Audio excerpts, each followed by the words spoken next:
नमस्कार मेरे प्यारे दोस्तों, कैसे हो आप सभी। स्वागत है आप सभी का आपके अपने YouTube चैनल ऑनलाइन पे। दोस्तों आज की वीडियो में, आज के लेक्चर में हम आपके साथ में आपके principles of micro economics SOL 5th semester का, इस बार जो 2023 में आपका एग्जाम होगा उसका लेसन नंबर 4 डिस्कस करेंगे। एंड इस लेसन के अंदर हम पढ़ेंगे supply and elasticity of supply, इसके बारे में हम जानेंगे, जो कि आपका इंपॉर्टेंट टॉपिक है और इसके अंदर से आपका सिर्फ एक क्वेश्चन बनकर जरूर तैयार होगा। अगर ये चैप्टर आपके पेपर में पूछ जाता है, आपके एग्जाम में पूछ जाता है, तो इससे मात्र एक ही क्वेश्चन बनकर तैयार होगा। ठीक है, तो वो क्वेश्चन क्या है और उसके बारे में क्या चीजें हैं इंपॉर्टेंट है और उसको कैसे आपको डिफाइन करना है, कैसे पेपर में आपको लिखना है, आज की वीडियो में हम, आज के लेक्चर में हम जानेंगे। तो चलिए मेरे प्यारे दोस्तों, आज का लेक्चर को हम शुरू करते हैं बिना किसी के साथ। और अगर आप हमारे चैनल पर पहली बार है तो प्लीज चैनल को अब भी सब्सक्राइब कर देना, साथ में बेल आइकन को ऑन कर देना और वीडियो को लाइक करके हर जगह शेयर करना मत भूलना मेरे प्यारे दोस्तों। हाँ तो मेरे प्यारे दोस्तों, बात यहाँ पर देखिए, हम पढ़ रहे हैं आपकी कौन सी, आपके 5th सेमेस्टर में प्रिंसिपल्स ऑफ मैक्रो इकोनॉमिक्स, जिसका हम लेसन नंबर 4 पढ़ रहे हैं। कौन सा है? लेसन नंबर 4 पढ़ रहे हैं supply and elasticity of supply. इससे पहले मैंने आपको सेंट्रल प्रॉब्लम्स बता दिए, ठीक है, मैंने आपको डिमांड करवा दी है, डिमांड वाला चैप्टर करवा दिया, इलास्टिसिटी ऑफ डिमांड करवा दी। 3 चैप्टर हम ऑलरेडी कंप्लीट करवा चुके हैं, जिसकी वीडियो अगर आप लोगों ने नहीं देखे तो ऊपर आई बटन में पॉपअप के लिंक आ गया होगा, आप वहां से जाकर देख सकते हो। साथ में पूरी प्लेलिस्ट पढ़िए, साथ में पीडीएफ नोट्स पढ़े एब्सोल्युटली फ्री। टेलीग्राम चैनल पर लिंक मैंने डिस्क्रिप्शन बॉक्स में दे दिया है। तो दोस्तों हम क्लास को शुरू करते हैं, लेकिन उससे पहले आप सभी को दुर्गाष्टमी की और आपके परिवार को दुर्गाष्टमी की हार्दिक शुभकामनाएं। दुर्गा मैया की कृपा आपके ऊपर हमेशा बने रहे, आपके परिवार को खुश रखे और आपको खुश रखे। तो माँ दुर्गा का नाम लेकर हम शुरू करते हैं आपकी क्लास को। अगर वीडियो को लाइक जरूर कर देना दुर्गा माँ के लिए। चलिए बात करते हैं सप्लाई। इसका मतलब समझो आप लोग, सप्लाई क्या है? 12th क्लास में पढ़ के आए हो, 11th क्लास में पढ़कर आए हो। सप्लाई का क्या मतलब है? सप्लाई का एक मतलब है कि एक इकोनॉमिक के अंदर, किसके इकोनॉमी के अंदर, किसी देश की क्या इकोनॉमी के अंदर एक प्रोडक्शन हो, मतलब टोटल वस्तु को प्रोडक्शन हो, और जो प्रोड्यूसर है, कौन? प्रोड्यूसर क्या करता है एक इकोनॉमिक में एक पर्टिकुलर टाइम पर, क्या कह रहा हूं मैं, एक पर्टिकुलर टाइम पर उसके पास में उन वस्तुओं की कितनी मात्रा है, क्या कह रहा हूं, उन वस्तुओं की कितनी मात्रा है उसके पास में, मतलब टोटल क्वांटिटी कितनी है उसके पास में, क्या टोटल क्वांटिटी कितनी है, टोटल क्वांटिटी उसके पास में कितनी है, और साथ में क्या वो मार्केट में, क्या कह रहा हूं मैं, क्या वो मार्केट में उन्हें सेल करने के लिए इच्छुक है या उनको कैपेबल है, तो वो कहलाएगी हमारी सप्लाई। क्या कहलाएगी? हमारी सप्लाई कहलाएगी। कि मतलब एक अर्थव्यवस्था के अंदर वस्तु या सेवा की कुल मात्रा से है, जो कि एक प्रोड्यूसर, एक उत्पादक एक निश्चित समय पर मार्केट में या बाजार में बेचने को तैयार हो या फिर इच्छुक हो। ठीक है, यही बात हमारे पीडीएफ में नोट्स में लिखी हुई है यहाँ पर, जो कि मैंने यहाँ पर आपके सामने ले रखा है। पीडीएफ में क्या लिखा है? पूर्ति आर्थिक दृष्टि से किसी विशेष वस्तु, क्या लिखा है, किसी विशेष वस्तु या सेवा की कुल मात्रा से, मतलब अभी बताया टोटल क्वांटिटी है ना, को संदर्भ करती है, जिससे निर्माता एक निश्चित अवधि टाइम पीरियड, ठीक है, के अवधि के दौरान विभिन्न मूल्य स्तरों पर बाजार में प्रदान के इच्छुक है। मतलब अलग अलग कीमतों पर, अलग अलग कीमत, एक चीज लिखना भूल गया, क्वांटिटी के साथ साथ में लिखना भूल गया प्राइस, अलग अलग प्राइस पर, डिफरेंट प्राइस पे वो मार्केट में क्या कर दे, सेल करने के लिए इच्छुक हो, तो वो हमारी कहलाएगी सप्लाई वो चीज हमारी कहलाएगी। ठीक है, अगर हम बात करें इसमें आगे क्या बोला है कि यह अर्थव्यवस्था की मूलभूत अवधारणा में से एक है, जो बाजार अर्थव्यवस्था में वस्तु और सेवाओं की कीमत और उपलब्धता का एक प्रमुख निर्धारक है। चलिए आपको समझ में आई ना कि भाई सप्लाई क्या है? कि भाई एक इकोनॉमी के अंदर जो एक प्रोड्यूसर होता है, जो उत्पादक होता है, एक निश्चित टाइम पर उसकी कुल मात्रा टोटल क्वांटिटी से है, जिसको वो बाजार में अलग अलग विभिन्न कीमतों पर बेचने के लिए इच्छुक हो या फिर सक्षम हो। ठीक है, दूसरी बात करते हैं, किसी उत्पादक या सेवा की पूर्ति को कई कारक प्रभावित करते हैं। अब इनको देखो, पूर्ति तो हमने पढ़ ली, लेकिन इनको कारक है, इनको प्रभावित कौन करता है, कौन से कारक है जो पूर्ति को प्रभावित करते हैं, इसके बारे में हम जानते हैं। ठीक है, तो देखिए मेरे प्यारे दोस्तों, अब आप लोग समझिए कि भाई इनका निर्धारण, इनको कौन कौन से जो कारक है सप्लाई को जो कि प्रभावित करते हैं। सबसे पहला और इंपॉर्टेंट कारक है, क्या कह रहा हूं, सबसे पहला और इंपॉर्टेंट कारक है आपका कौन सा, कीमतें। बिल्कुल, कीमतें किस प्रकार प्रभावित करते होगी, कीमतें इस प्रकार प्रभावित करेगी कि अगर आप लोग देखना कि अगर कोई क्या प्रोडक्ट है, कोई भी प्रोडक्ट है आपका, अगर उसकी कीमतें बढ़ रही है, उसकी कीमतें बढ़ रही है, तो उत्पादकों द्वारा की जाने वाली पूर्ति मात्रा यानी सप्लाई, यहां पर देखो, यहां पर मैं क्या कह रहा हूं, प्राइस तो बढ़ गई, प्राइस भी बढ़ रही है, साथ के साथ में सप्लाई भी बढ़ रही है, सप्लाई भी बढ़ रही है। बट आप लोग सोचोगे यार ये केस थोड़ा उल्टा नहीं बोल दिया, गलत नहीं हो गया, भाई प्राइस बढ़ रही है तो हमारी सप्लाई तो कम होनी चाहिए। तो यहां पर इसका केस अलग है, यहां पर इसका सप्लाई से और डिमांड का केस दोनों का अलग होता है, तो इनको आप चल के समझना। लेकिन अगर वे आपसे पूछे कि प्राइस और सप्लाई में कैसा संबंध होता है, तो आपको बताना हमेशा पॉजिटिव रिलेशन होता है कि अगर प्राइस बढ़ेगी तो सप्लाई भी बढ़ेगी। जैसे कैसे, जैसे भैया एक आप ले एक चीज ले लो, एक जगह है जहां पर है ना सिर्फ एक ही दुकान है, एक दुकान के बारे में बात कर लेते हैं, कोई भी आपका कोई एरिया, उसके अंदर सिर्फ एक ही परचून की दुकान है, क्या सिर्फ एक ही शॉप है परचून की, एक शॉप है परचून की, और वहां पर लगभग लगभग अगर हम बात करें 10-12 हजार, मतलब 10-12 हजार नहीं, हम बोल सकते 5,000 लोग, 5 से 6,000 लोग वहां पर रहते हैं, ठीक है, सिर्फ और सिर्फ कितने लोग रहते हैं, 5 से 6,000 लोग वहां पर रहते हैं। लेकिन अब उनका काम है डेली, उनका काम है डेली कि वो उसी शॉप पर जाते हैं सामान खरीदने। अब अगर वो उत्पादक है, उत्पादक ही मान लो, वो उसके लिए उत्पादक ही मान लो, प्रोड्यूसर हो गया, अब वो अपनी दुकान पर सामान बेच रहा है, अगर वो उनकी क्या करे, अगर वो उनकी अगर प्राइस हाई भी कर दे ना, प्राइस हाई भी कर दे, तब भी जो ये उत्पादक है ना, इसी प्राइस पर वस्तु को खरीदेंगे, इसी प्राइस पर वस्तु को खरीदेंगे, ठीक है, उनकी डिमांड भी वही रहेगी, तो ये क्या करेगा, और सप्लाई बढ़ाएगा अपनी, तो यहां पर क्या करेगा, अपनी सप्लाई और बढ़ाएगा, क्योंकि उन्हें पता है यार हमारे पास में कोई है, कहीं जाने के लिए है नहीं हमारे पास में, हम यहां से लेके जाएंगे, क्यों क्यों नहीं लेके, तो अपनी सप्लाई और बढ़ाएगा वो, ठीक है। इसका दूसरा सिस्टम और ये है कि भाई बात यही बोलते हैं कि अगर कोई कीमत, अगर कोई वस्तु है या फिर कोई भी सेवा है, उसकी कीमतें बढ़ेगी ना, तो सिंपल सा मतलब आप समझो कि उसकी सप्लाई भी बढ़ेगी, ठीक है। मतलब किसी वस्तु की अगर कीमतें बढ़ती है तो उसकी सप्लाई भी ऑटोमेटिक बढ़ेगी, ये सिंपल सा आप लोग मतलब आपको यहाँ पर देख के समझना है, ठीक है। चलिए दूसरा टॉपिक है आपका क्या, उत्पादन की लागत। यस, उत्पादन की लागत में थोड़ा उल्टा नेगेटिव इफेक्ट होता है। यहाँ पर उत्पादन की लागत में यहाँ पर क्या होता है दोस्तों, नेगेटिव इफेक्ट होता है। अगर मैं बात करूं, मैं देखिए काफी सारे उत्पादक होते हैं, ठीक है, वो अपनी अलग अलग लागतों के अकॉर्डिंग, अपनी अलग अलग लागतों के अकॉर्डिंग एक वस्तु की कीमत है, फिर अपनी सेवा की कीमत रखते हैं, सर्विस की कीमत डिसाइड करते हैं, उसका प्राइस डिसाइड करते हैं। लेकिन यहाँ पर बोला जाता है कि अगर विनिर्माण सेवा प्रदान करने की प्रक्रिया में उत्पादकों द्वारा की गई लागत उस मात्रा को प्रभावित करती है जिससे वे पूर्ति करने के इच्छुक है, यदि उत्पादन लागत बढ़ती है तो आपूर्ति कम हो जाती है। इसमें नेगेटिव इफेक्ट है, इसमें नेगेटिव इफेक्ट है। मतलब जैसे कि आपने एक शर्ट बनाई, आपने एक शर्ट बनाई, शर्ट में आपका, ठीक है, क्या बोल रहा हूं मैं, आपकी शर्ट में टोटल कॉस्ट कितनी आई, आपकी आपकी जो कि शर्ट में टोटल कॉस्ट आती है आपकी, मैं अगर मान के चलूं 600 की आपकी टोटल कॉस्ट आई है। अब 600 की आपकी टोटल कॉस्ट आई है, तो अब आप लोग सोचोगे यार मैंने यार इतना प्रोडक्ट बनाया और 100 शर्ट बनाई, 100 शर्ट बनाई और उसके ऊपर यार 600 रुपए का, तो मेरा एक शर्ट के ऊपर प्रोडक्शन आ गया, एक शर्ट के ऊपर तो प्रोडक्शन आ गया मेरा, मैं क्या करूं। वो वहां पर क्या करेगा, वहां पर क्या करेगा कि प्रोडक्शन कम कर देगा अपना, क्या कर देगा, ध्यान से समझिएगा, वो क्या करेगा, अपना प्रोडक्शन कम कर देगा। क्या कर देगा, प्रोडक्शन कम कर देगा। तो प्रोडक्शन कम हो गया, सिंपल सी बात होगी, सप्लाई कम होगी नहीं होगी, है भैया, सप्लाई तो नेगेटिव इफेक्ट आ गया सप्लाई में, सप्लाई कम होगी नहीं होगी, अरे होगी ना सप्लाई कम। आप ये तो देखो, हुई ना, जरा सोचो यार भाई, अगर आप भाई किसी कोई चीज बना रहे हो, उसके अंदर आपकी कॉस्ट इतनी ज्यादा आ रही है कि भाई लोग खरीदने के लिए, भाई अगर आपकी कॉस्ट अगर 600 रुपए कॉस्ट आई है, तो आप शर्ट की प्राइस क्या रखोगे, उससे दुगनी तो रखोगे, 1200 रुपए शर्ट की प्राइस रखोगे।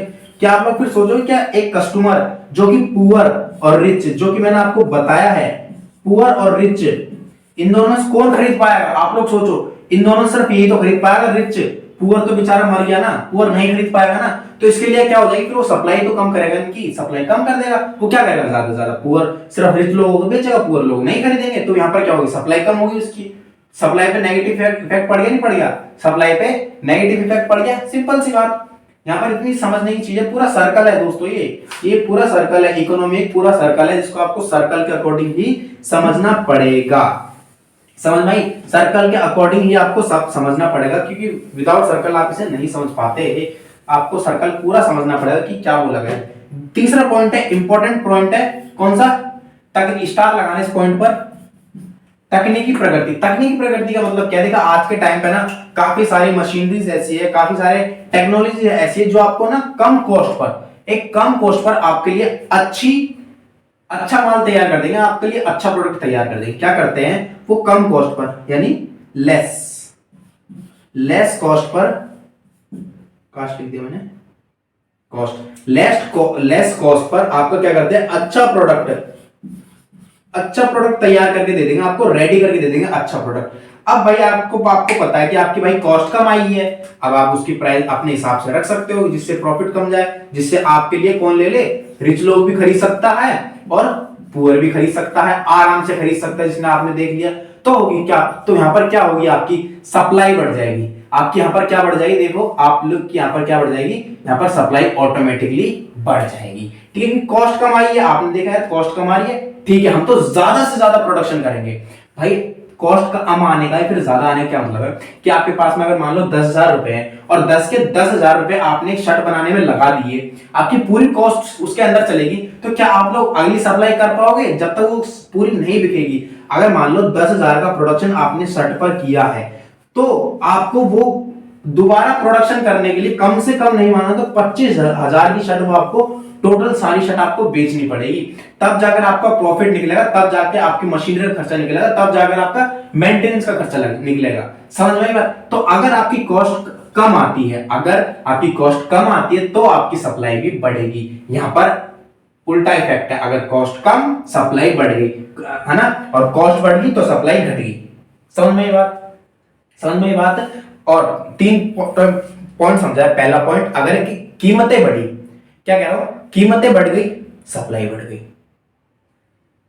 कॉस्ट कम सप्लाई ज्यादा, कॉस्ट ज्यादा सप्लाई कम, सिंपल सी बात है। 3 फंडे थे, जो 3 रूल आपको समझने थे। ठीक है, चलिए आगे बात करते हैं। हाँ, तो अब आना अगला पॉइंट समझिए, विक्रेताओं की संख्या। हाँ, बहुत ही इंपॉर्टेंट पॉइंट है यहां पर भी देखो क्या ना, इसके सप्लाई के साथ में इसका भी पॉजिटिव इफेक्ट है। अगर भाई कॉम्पिटिटर बढ़ेंगे ना, तो आपकी सप्लाई भी बढ़ेगी। किसके लिए, एक उत्पादक के लिए, क्योंकि भाई आपको पता है यार कि आपने अगर सोचो ट्रेंड को अकॉर्डिंग देख के चलते हैं, अगर ट्रेंड के अकॉर्डिंग आपने बहुत अच्छे ना जीन्स बनाना तैयार कर दिया, ट्रेंड के अकॉर्डिंग छोड़ो, जीन्स छोड़ो, आईफोन का ले लो यार, आईफोन का ले लो। आपको पता मार्केट में कितने ज्यादा कॉम्पिटिटर है, हर एक दुकान पर आपको, हर एक शोरूम पर आपको आईफोन मिल जाएगा। क्या मिल जाएगा आपको, हर एक शोरूम पर आपको, हर एक दुकान पर क्या मिल जाएगा, आईफोन मिल जाएगा। ठीक है, आईफोन मिल जाएगा। कीमतें कितनी भी ज्यादा आई हो, लेकिन प्राइस चाहे इनका कितना भी ज्यादा हाई हो, कोई फर्क नहीं पड़ता। लेकिन स्टॉक क्या होता है, स्टॉक आया और बिक गया। ठीक है, स्टॉक आया और बिक गया, और साथ में क्या हो गया, पेंडिंग में चले गया भैया,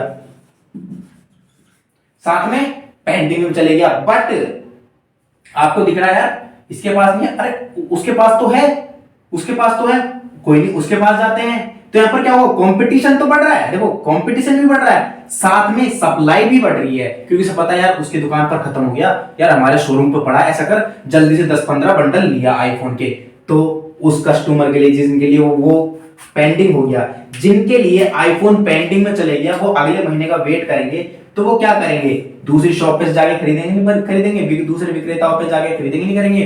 तो सप्लाई तो बढ़ रही है, सप्लाई तो कम हो ही नहीं रही, मार्केट के अंदर सप्लाई तो बढ़ रही है।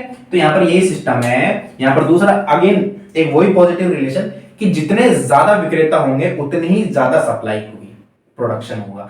जितने ज्यादा विक्रेता होंगे, जितने ज्यादा कॉम्पिटिटर होंगे, आपके लिए उतनी ही सप्लाई बढ़ जाएगी। समझ में बात। चलिए आगे बात करते हैं उम्मीदें। उम्मीदें मतलब भविष्य को लेकर, भाई भविष्य में क्या आने वाला है, कि क्या उनकी सप्लाई होगी, क्या उन चीजों की लोग डिमांड करेंगे नहीं करेंगे, तो क्या हम उनका प्रोडक्शन करें नहीं करें, ये चीजें भविष्य में लग जाती है। सरकारी नीतियों का भी बहुत अच्छा हस्तक्षेप होता है इसके अंदर, कि भाई सरकार के द्वारा उन चीजों का प्रोडक्शन किया जाना चाहिए नहीं किया जाना चाहिए, कि सरकार हमें बोलती है कि आप हाँ वही प्रोडक्शन करो, इनकी डिमांड बढ़ेगी, आने वाले फ्यूचर में हम अपनी योजनाएं लागू करेंगे तो इनका आएगा, तो ये सारी चीजें देखी जाती है। तो ये आपके 6 टॉपिक थे, 6 पॉइंट थे जो आपके सप्लाई को क्या करते हैं, आपकी सप्लाई को प्रभावित करते हैं। समझ में मेरी बात तो चलिए आगे हम बात करते हैं, आगे और चीजों की बात करते हैं। दूसरा टॉपिक, इंपॉर्टेंट टॉपिक, जो कि आपका 15 मार्क्स का पूछ जाएगा, क्वेश्चन नंबर है आपका सेकंड। 15 मार्क्स का क्वेश्चन कौन सा होगा? पूर्ति का नियम, लॉ ऑफ सप्लाई। क्या है लॉ ऑफ सप्लाई? बहुत ही अच्छा टॉपिक है, इसको हम अच्छे से पूरे डीप साथ में समझते हैं, और छोटा सा एग्जांपल लेंगे और टॉपिक खत्म। इतना बड़ा नहीं लेंगे, छोटा सा एग्जांपल, टॉपिक खत्म। समझ में? बिना एग्जांपल के आप लोग इकोनॉमिक्स में मार्क्स नहीं ला सकते। मैं हर वीडियो में, हर लेक्चर में आपको बता रहा हूं कि बिना एग्जांपल के आप लोग इकोनॉमिक्स में मार्क्स नहीं ला सकते। जैसे मैंने हर आपको 6 टॉपिक समझाए, 6 के 6 टॉपिक में मैंने आपको एग्जांपल दिए, चाहे मैंने एक शॉर्ट का एग्जांपल लियो, लेकिन आपको एग्जांपल दिया है। समझ में ये बात? तो ऐसे आपको एग्जांपल लेने, अगर आपको लोग इकोनॉमिक्स में आपको मार्क्स लाने हैं तो।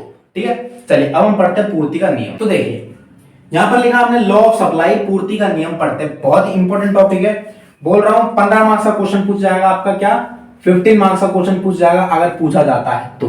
पूछा जाता है तो सिर्फ 15 मार्क्स का क्वेश्चन पूछ जाएगा, अदरवाइज ये क्वेश्चन आपसे नहीं पूछा जा सकता। ठीक है, चलिए अब हम बात करते हैं पूर्ति का क्या नियम है, मतलब क्या। देखो पूर्ति का मैंने अभी आपको डेफिनेशन समझाई, जो पूर्ति की डेफिनेशन है वही पूर्ति का नियम है। मतलब क्या है कि भैया एक समय अवधि में एक उत्पादक वस्तु की कुल मात्रा को क्या बेचने के लिए इच्छुक है या नहीं, एक तो वो देखा जाएगा। साथ में विभिन्न कीमतों पर बेचने को इच्छुक हो तो वहां पर पूर्ति कहलाएगी। लेकिन पूर्ति का नियम ये कहता है कि जैसे जैसे वस्तु या सेवा की कीमत बढ़ती है, वैसे वैसे पूर्ति की गई मात्रा भी बढ़ती चली जाती है। जैसे जैसे वस्तु और सेवा की कीमतें घटती है, वैसे पूर्ति की गई मात्रा भी घट जाती है। समझ में? जैसे जैसे वस्तु और सेवा की कीमत बढ़ेगी, वैसे वैसे वस्तु और सेवा की सप्लाई भी बढ़ जाएगी। जैसे जैसे वस्तु और सेवाओं की कीमतें घटेगी, वैसे वैसे उनकी सप्लाई भी घटती चली जाएगी। मतलब हम इस बात से ये कह सकते हैं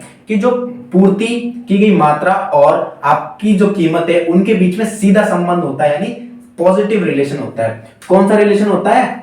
पॉजिटिव रिलेशन होता है। किसके बीच में? एक तो आपकी सप्लाई के बीच में, सप्लाई बिटवीन प्राइस, इसके इन दोनों के बीच में क्या होता है? पॉजिटिव रिलेशन होता है। समझ में ये बात?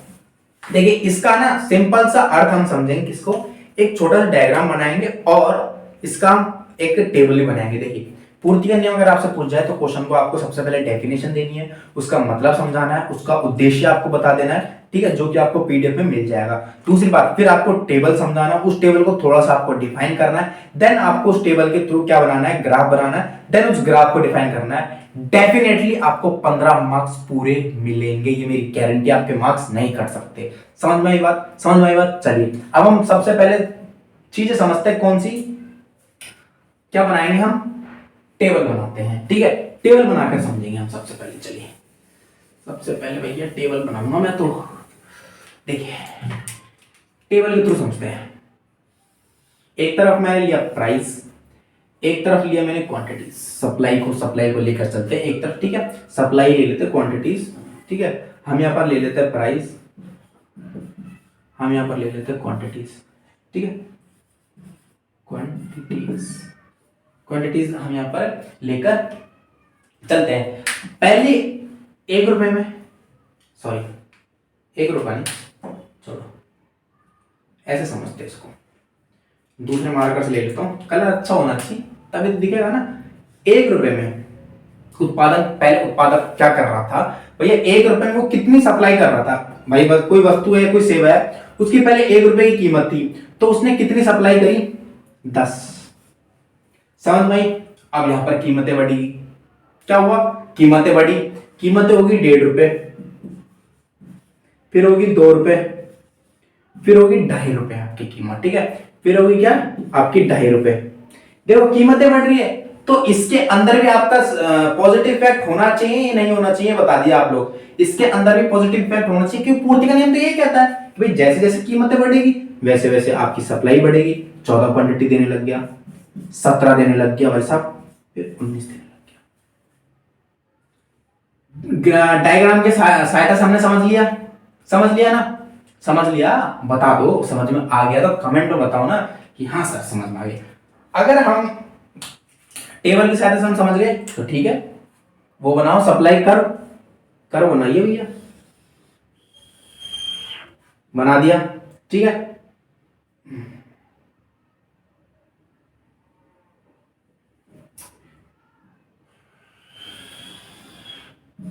यहां पर प्राइस ले लो, कुछ भी ले लो, अब बट हम एक्स वाई एक्सेस और एक्स एक्सेस लेके चलेंगे।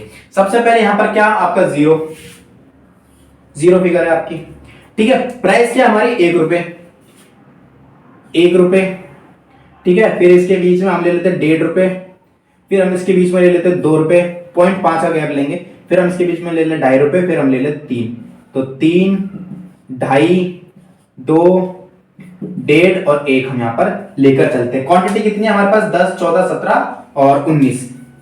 तो इसके अकॉर्डिंग हम ले लेते हैं क्वांटिटी यहां पर 5, 10, 15, 20। ये क्वांटिटीज हम यहां पर लेकर चलते हैं अपने अकॉर्डिंग, ठीक है। सबसे पहले भाई ये क्या थी आपके सामने, सबसे पहले आपके सामने क्या थी, यहां पर क्वांटिटी कितनी थी? ₹1 में, ₹1 की कितनी क्वांटिटी थी? 10 क्वांटिटी, ठीक है। ₹1 में 10 क्वांटिटी, समझ भाई। अब उसके बाद में जैसे कीमतें बढ़ी, क्या हुई? ₹1.5 होगी कीमतें, ₹1.5 की कितनी होगी? 14 होगी क्वांटिटी, 14 कर दो यहां पर, ठीक है। इससे हल्का सा छोटा करो, ठीक है। 14 होगी। अब ₹2 क्वांटिटी, कितनी क्वांटिटी? ₹2 प्राइस हो गया, कितने क्वांटिटी मिली? 17 क्वांटिटी पे ले जाओ ये 17, ठीक है। 15 से हल्का सा आगे। फिर ₹2.5 हुई, तो 2.5 पे कितनी ले गई हमें क्वांटिटी, कितनी दिलाई हमें? 19, ठीक है। ये ले जाओ। सप्लाई कर्व आपको बनाना आता है नहीं आता, ये बताइए। सेकंड लेक्चर फर्स्ट लेक्चर में मैंने आपको समझाया है सप्लाई कर्व कैसे बनेगा। सप्लाई कर्व जाएगा ऐसे। अब आप लोग देखिए कि सप्लाई बढ़ रही है नहीं बढ़ रही, यहां पर आप लोग देखिए, आप खुद बताइए मेरे को कि सप्लाई यहां पर बढ़ रही नहीं बढ़ रही। ये एक पॉइंट लगा दो, दूसरा पॉइंट यहां लगा दो, तीसरा पॉइंट यहां लगा दो, चौथा पॉइंट यहां लगा दो। क्या सप्लाई यहां पर बढ़ रही नहीं बढ़ रही? ये आपका सप्लाई कर्व हो गया ना, ये आपका क्या हो गया? सप्लाई कर्व हो गया, एस कर्व, ठीक है भाई। ₹1 पे 10 क्वांटिटी, प्राइस बढ़ी सप्लाई बढ़ गई, प्राइस बढ़ी सप्लाई बढ़ गई, 17 होगी, प्राइस बढ़ी 19 ले गया क्वांटिटी, ठीक है। सप्लाई कर्व बढ़ गया नहीं बढ़ गया? क्या हमने पूर्ति का नियम, सप्लाई का नियम डिफाइन कर दिया नहीं कर दिया? पूरा अच्छी तरह से डिफाइन कर दिया नहीं कर दिया? आपको ऐसे यही बताना है कि भैया हम पहले केस में देखते हैं, हम तालिका में देखते हैं। जो भी हिंदी वाले स्टूडेंट है जो क्या बोलेंगे? तालिका बोलेंगे। एंड जितने भी इंग्लिश वाले स्टूडेंट है कि हम देखा है टेबल के अंदर कि अगर प्राइस 1 है तो वो 10 क्वांटिटीज दे रहा है, अगर प्राइस ₹1.5 है तो 14 क्वांटिटीज दे रहा है, प्राइस ₹2 है तो 17 क्वांटिटी दे रहा है, अगर प्राइस ₹2.5 तो 19 क्वांटिटी दे रहा है। तो ऐसे ऐसे आपकी क्वांटिटी बढ़ती चली जाएगी। तो आपको लास्ट में एक नोट लिखना है कि भैया अन्य बातें समान रहने पर, एक नोट लिख देना, क्या? अन्य बातें समान रहने पर जैसे जैसे किसी वस्तु या सेवा की प्राइस बढ़ेगी, कीमतें बढ़ेगी, तो उनकी सप्लाई यानी उनकी पूर्ति की गई मात्रा भी बढ़ जाएगी। इससे हमें यह पता चलता है कि पूर्ति की गई मात्रा और कीमतों के बीच में सकारात्मक संबंध होता है, यानी पॉजिटिव रिलेशन होता है। समझ में बात? तो ये पूरा डेफिनेशन थी, आपको पूरा मैंने पूर्ति का नियम समझा दिया इन दो की तरह से। बस अब आपको क्या करना है? पूरे ग्राफ को डिफाइन करना है, टेबल को डिफाइन करना है, जो नियम बताया उसको डिफाइन करना, और एक डिक्लेरेशन डालनी है। कौन सी? वो है अन्य बातें समान रहने पर। ये डिक्लेरेशन जरूर डालनी है। अगर नहीं डालोगे तो एग्जामिनर अगर स्मार्ट हुआ तो मार्क्स काट लेगा, अगर नहीं हुआ आपकी किस्मत अच्छी हुई तो मार्क्स आपको मिल जाएंगे, ठीक है। बाकी जो मैंने आपको समझा दिया ना, ये बेस्ट है, रियल बोल रहा हूं, बेस्ट है, कुछ भी बाहर नहीं है। सिंपल सी बात है जो मैंने आपको समझा दी, इसके अकॉर्डिंग आपको चीजें यहां पर लिखनी है, ठीक है। ऐसे आप लोग यहां पर क्या कर सकते हो? ऐसे आप लोग क्या कर सकते हो? मार्केट का बना सकते हो, लेकिन मार्केट में आपको 2 क्वांटिटी दिखा देनी है। सिंपल सी बात है, मार्केट में आपको 2 क्वांटिटी दिखा देनी है, दोनों को जोड़ के फिर आपको तीसरी हाई मार्केट वाले दिखा देना, कुछ भी नहीं है यहां पर। दो कर्व बनेंगे और कुछ भी नहीं है। अगर मार्केट के यहाँ पे पूछ रहा है, अगर आपको इंडिविजुअल पूछ रहा है तो आपको इंडिविजुअल ऐसे बताना है। समझ में आई बात? चलिए आगे बात कर लेते हैं कि भाई अगला यहाँ पर पॉइंट लिखा है हमारे, पूर्ति की मात्रा में परिवर्तन और पूर्ति में वृद्धि या कमी के बीच अंतर क्या है। यहाँ पर डिमांड कर्व की या यहाँ पर सॉरी हम कर्व की बात करेंगे, सप्लाई कर्व की, कि भाई क्या उसमें शिफ्टिंग होगी, कैसे शिफ्टिंग होगी, कैसे वो कम होगा, कैसे वो ज्यादा होगा, इसके बारे में हम लोग बात करेंगे। ठीक है, चलिए इसको, ये कंप्लीट हुआ। समझ में आया? समझ में नहीं आया तो कमेंट सेक्शन में मेंशन कर देना, बट समझ में आ गया होगा जहां तक तो। ठीक है दोस्तों, हाँ तो देखिए मेरे प्यारे दोस्तों, यहाँ पर क्या बात लिखी है मैंने, एक दो पॉइंट है, लास्ट पॉइंट है जो कि हमारा, फिर इसके बाद में हमारा चैप्टर कंप्लीट। ठीक है, बोला है पूर्ति की गई मात्रा में परिवर्तन। ठीक है, सप्लाई की जो उसमें क्वांटिटी है इसके अंदर क्या परिवर्तन होगा ये हमें देखना है। दूसरा है कि क्या पूर्ति में वृद्धि या कमी, ये हमें देखना है कि पूर्ति में क्या वृद्धि होगी और क्या कमी होगी, कैसे इसको हम समझेंगे।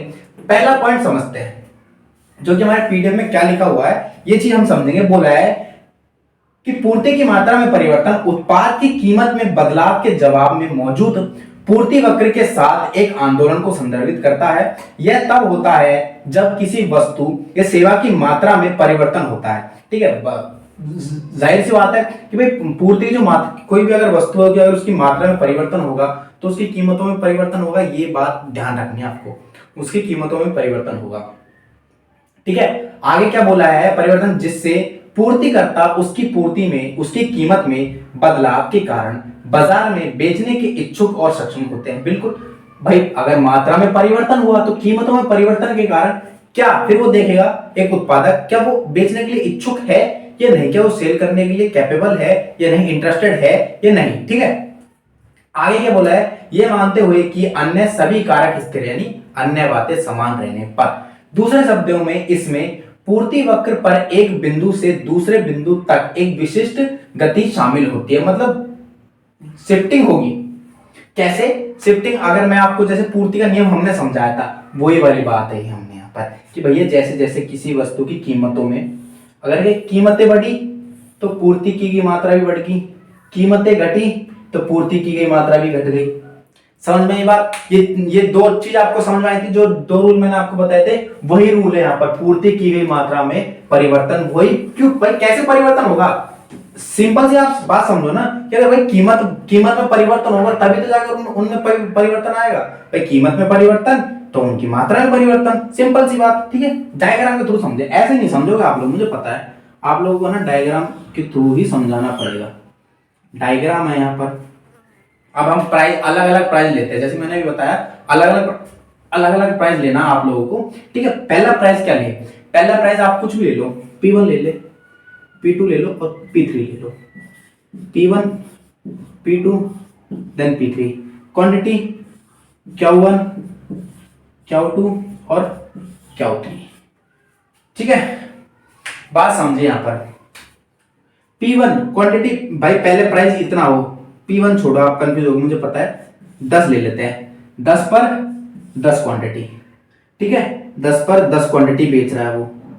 ठीक है, कितनी क्वांटिटी बेच रहा है, 10 पर 10 क्वांटिटी वो सेल कर रहा है। यहाँ पर वो यहाँ पर 10 पे 10 क्वांटिटी सेल कर सकता है, सिंपल सी बात। ठीक है, अब यहाँ पर वो 30 क्वांटिटी ले रहे हैं, 30 क्वांटिटी ले रहे हैं। अगर उसकी प्राइस बढ़ गई, प्राइस 10 से 20 होगी तो यहाँ पर क्वांटिटी उसने बढ़ा दी, फिर क्वांटिटी बढ़ा दी तो वो मात्रा ज्यादा मात्रा में पूर्ति करेगा उनकी, सिंपल सी बात है। अब यहाँ पर वो 50 कर दिया, 50 क्वांटिटी बढ़ा रहा, क्यों कि कीमतें 30 होगी, 30 भाई कीमतें बढ़ गई तो वो तो पूर्ति और ज्यादा करेगा, सिंपल सी बात है। डिमांड कर्व क्या हुआ आपका, सॉरी बार बार डिमांड की याद आती है, सप्लाई कर्व क्या हुआ आपका, बढ़ रहा है। देखिए आप लोग यहाँ पर एक चीज देखना कि आपका सप्लाई कर्व बढ़ रहा है नहीं बढ़ रहा, सप्लाई कर्व बढ़ रहा है, यहां पर बढ़ रहा है, पहले यहां था फिर यहां पर आ गया भैया, फिर यहां पर आ गया।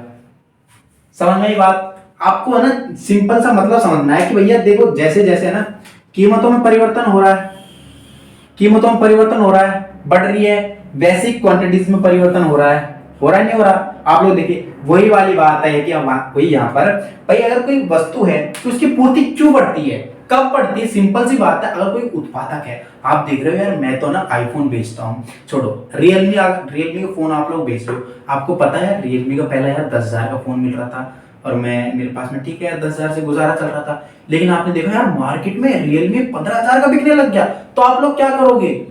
आप लोग और ज्यादा प्रोडक्शन करोगे और ज्यादा मार्केट से माल खरीद के नहीं लेके आओगे, अपनी दुकान पर उसे बेचोगे नहीं। आपको मार्केट में थोक में मिल गया, मान के चलो भाई आपका एक 10,000 का आपने पहले फोन खरीद रहे थे, आपको पर पैकेट पर आपको 8,000 रुपए का मिल रहा है, 2,000 रुपए आप अपनी तरफ से कमा रहे हो। जो भी आपको एक चार्जेस एक अप्रोक्स में बता रहा हूँ, ये जो भी आपको चार्जेस में बढ़ रहा है, पर आपने देखा है मार्केट में इसकी 15,000 रुपए कीमत है और लोग खरीद भी रहे हैं, तो क्यों ना मैं भी लेकर आ रहा हूँ, मैं भी लेकर आऊं 15,000 में मैं भी बेचूंगा ना, मुझे क्या दिक्कत आ रही है? 15,000 में मैं बेचूंगा, कहां पर मैं 10,000 बेच रहा था, कहां पर मैं 15,000 बेच दूंगा, मेरा तो प्रॉफिट ही है।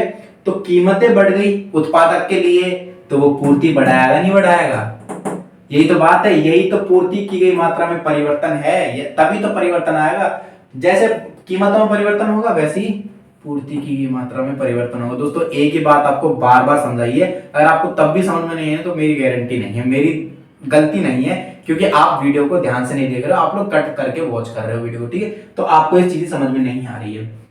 एक लेसन 40-40 30-30 मिनट का बना रहा हूं जो कि है नहीं। अगर आपको ऐसे कोई भी उठा के पढ़ा दे कि भाई ये वाला क्वेश्चन है पढ़ लो, आपका ये वाला आ जाएगा, ये वाला क्वेश्चन है ये ज्यादा इंपॉर्टेंट है इतना मार्क्स का आगो, नहीं, मैं क्वेश्चन तो बता भी रहा हूं, साथ में उनको अच्छी तरह से डिफाइन भी कर रहा हूं, ताकि आप लोग अगर वीडियोस ही देख लो, अगर खुद को आपको पढ़ने का टाइम ना मिला, आप लोग जॉब करते हो, आपको पढ़ने का टाइम नहीं मिलता, तो भी आप लोग वीडियोस के थ्रू, हाँ सर ने ये बात बोली थी, उन सर ने ये बात बोली थी, उन सर ने ये बात बोली थी, ऐसे लिखते हैं, तब जाकर आपके अच्छे नंबर आते हैं, ठीक है? आप लोग खुद भी पढ़ोगे तो नंबर आपके बेहतरीन आएंगे, लेकिन आप लोग वीडियोस के थ्रू पढ़ जाओगे तो आप पास तो हो जाओगे एटलीस्ट। तो प्लीज एंड तक वॉच किया करो, ठीक है? तो समझ में आई बात? प्राइस में डिफरेंस, क्वांटिटी में डिफरेंस, जो कि इनके अंदर क्या दिखाता है? पॉजिटिव रिलेशन दिखाता है। समझ में आई बात? चलिए अब भाई कमी और वृद्धि के बारे में समझते हैं कि कमी और वृद्धि क्यों होगी, ठीक है? अब हम समझेंगे कि कमी और वृद्धि क्यों होती है, इसमें क्यों होती है, ये भी देखो। कमी और वृद्धि वही कीमतों में परिवर्तन के कारण होगी।